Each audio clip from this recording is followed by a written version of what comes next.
میں اپنی زندگی کا یہ 30 سالہ پرانا واقعہ بڑی مشکل سے آپ کو سنا رہا ہوں۔ سنا کیوں رہا ہوں اس کی وجہ میں آپ کو آخر میں بتاؤں گا، لیکن آپ نے ایک وعدہ کرنا ہے یا میری آپ سے ریکویسٹ ہے کہ یہ پوری بات سن کے آپ پلیز مجھے برا مت سمجھیے گا۔ تو میری عمر تھی اس وقت 22 سال۔ میں امریکہ کے ایک سٹور میں کام کرتا تھا۔ سردیوں کی شام تھی، کرسمس کے قریب، اور رات کے کوئی 10 بجے ہوں گے۔ جینیفر، جس کی عمر ہوگی تقریباً 23-24 سال، وہ سٹور میں اپنے بوائے فرینڈ کے ساتھ آئی۔ دونوں شراب کے نشے میں دھت تھے۔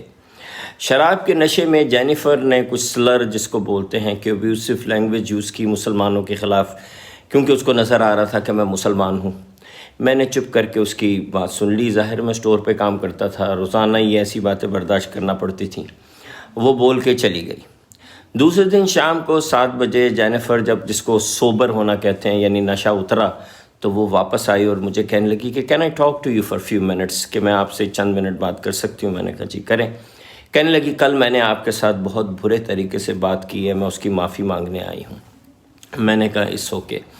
کہنے لگی ایکچوئل میں میں اور میرے بوائے فرینڈ دونوں نے شراب پی ہوئی تھی، تو ہمیں سمجھ نہیں لگی کہ ہم نے کہا کیا ہے۔ تو میں نے ایسے ہی بائی دی وے کہہ دیا کہ ہاں اسی لیے ہم مسلمان شراب نہیں پیتے۔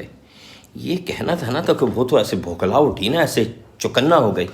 اس نے کہا what, that means you have never tasted beer اور وائن اور وسکی، کہ کیا اس کا مطلب یہ کہ تم نے کبھی بیئر، وائن، وسکی ٹیسٹ بھی نہیں کی؟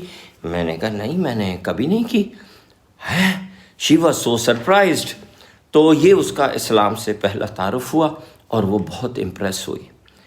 4-5 دن گزرے ہوں گے کہ جینیفر واپس لوٹی تو اس کی آنکھ یہاں سے نیلی ہو رہی تھی اور عجیب برا حال تھا، اور وہ لرز رہی تھی۔ کہنے لگی کہ میرے بوائے فرینڈ نے مجھے بہت بری طرح سے مارا ہے۔ تو میں بالکل شیک ہو گئی ہوں اور میں اپنے بوائے فرینڈ کو چھوڑ رہی ہوں، حالانکہ میں پریگننٹ ہوں، میں اس کا بچہ ہے۔ تو میں نے بڑا افسوس کا اظہار کیا۔ وہ کچھ دیر بیٹھ گئی، میں نے اس کو تسلی دی۔ Since I was a psychology student, میں سائیکالوجی کا اسٹوڈنٹ تھا، تو مجھے تسلی دینا تو ظاہر آتی تھی۔ تھوڑی دیر جب میں نے اس کو تسلی دی تو جب اس کا منہ ٹھیک ہوا، وہ کیتھارسس ہو گیا، تو وہ مجھے کہنے لگی کہ تم مجھ سے شادی کر لو نا، میں تم سے شادی کرنا چاہتی ہوں۔ تمہارا یہ جو اسلام اور تمہارا سٹائل ہے مجھے بہت امپریس کیا ہے۔ میں اچانک بوکھلا گیا۔ میں نے کہا یہ کہاں بات چل نکلی؟ میں نے اس کو کہا کہ لک، ہمارے اسلام میں اس کی اجازت نہیں ہے کہ پریگننسی میں شادی ہو، تو جب تک تمہاری پریگننسی کلیئر نہیں ہوتی اس وقت تک میں تم سے شادی نہیں کر سکتا۔ یہ ایک اور نئی بات تھی اس کے لیے۔ اس نے مجھ سے کہا کہ ایسا کیوں ہے؟ میں نے کہا دیکھو، جو بچہ ہوتا ہے نا، وہ باپ کی ذمہ داری ہوتی ہے، تو جب تک اس کے باپ کا تعین نہیں ہو جاتا وہ بچے کی ذمہ داری نہیں لے لیتا۔ ہم پریگننسی میں کسی عورت سے شادی نہیں کر سکتے، کیونکہ وہ کسی اور کا بچہ ہوتا ہے، وہ کسی اور کی ذمہ داری ہوتی ہے۔ اوہو، یہ سننا تھا تو ایک اور نیا پہلو اس کے سامنے اسلام کھا گیا۔ اب تو وہ دیوانی ہو گئی۔ وہ اٹھی اور اس نے مجھے ایک جملہ کہا جو آج تک 30 سال کے بعد بھی میرے مائنڈ پہ کبھی کبھی ہتھوڑے کی طرح لگتا ہے۔ اس نے کہا okay let me take care of it, all take care of, okay all take care of it, کہ اچھا میں اس کا کوئی بندوبست کرتی ہوں۔ میری سمجھ میں بھی نہیں آیا کہ وہ کیا کرنے لگی ہے نا، میں کبھی سوچ بھی نہیں سکتا تھا، ورنہ میں اس کو روکتا۔ 3 دن کے بعد جینیفر واپس آئی تو مجھے کہتی ہے کہ ناؤ یو کین میری می۔ آپ سمجھے کیا مطلب؟ تو میں اس کو دیکھا، میں سمجھا نہیں، وہ سٹور تھا، ظاہر ہے لوگ تھے، رش تھا۔ اس نے ایبورشن کرا لیا تھا صرف مجھ سے شادی کرنے کے لیے، کیونکہ وہ اسلام سے اور مسلمانوں سے اتنا امپریس ہوئی تھی۔ میں شوق میں آ گیا، تھوڑی دیر سوچتا رہا، تو میں نے اس کو پھر کہا کہ well I have to ask my mother, کہ مجھے اپنی ماں سے پوچھنا پڑے گا۔ اس نے کہا ماں سے پوچھنا؟ ابھی ایک اور نئی بات آ گئی۔ میں نے کہا دیکھیے، ماں ہمیں جنم دیتی ہے، ہم مسلمان ماؤں کی بڑی عزت کرتے ہیں، ہم ان کو ہرٹ نہیں کر سکتے۔ بے شک مجھے آزادی ہے کہ میں شادی کر لوں، لیکن میں اس سے پوچھوں گا ضرور۔ اوہو، اب تو وہ فریفتہ ہو گئی، وہ پاگل ہو گئی نا۔ اس نے کہا کہ میں نے بس تمہیں سے شادی کرنی ہے۔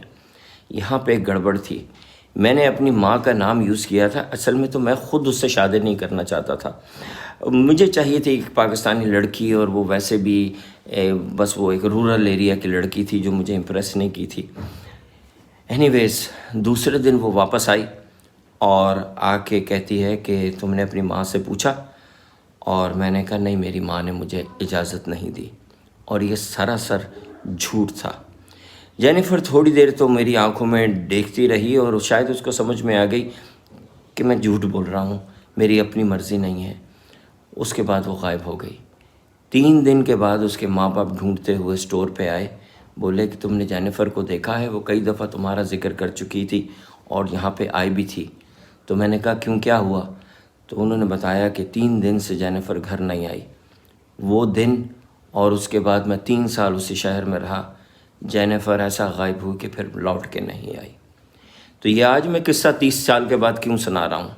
اس کی وجہ ہے کہ ابھی جو واقعات ہوئے فلوریڈا میں، اللہ تعالیٰ نے طوفان بھیجا، نارتھ کیرولائنا میں طوفان بھیجا، یہ شاید طوفان وہاں نہ آتا اگر ہم وہاں کے سیدھے سادے بھولے بھالے امریکی لوگوں کو اسلام کا تعارف کراتے تو وہ مسلمان ہو چکے ہوتے، ان کے نظریات ڈیفرنٹ ہوتے۔